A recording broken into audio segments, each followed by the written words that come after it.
कि बरबरियतिया से भरला दुआरवा हो। जुटल बाटे पूरा परिवार ए सखी। कर जय माला के तैयार ए सखी।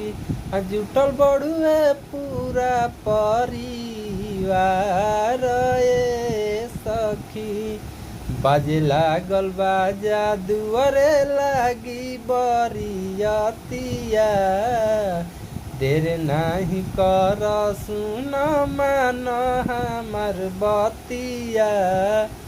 जुटल बाटे हित नाता दोस्त औरी साथिया हो। खुश बाटे पूरा परिवार ए सखी। कर जय माला के तैयार ए सखी।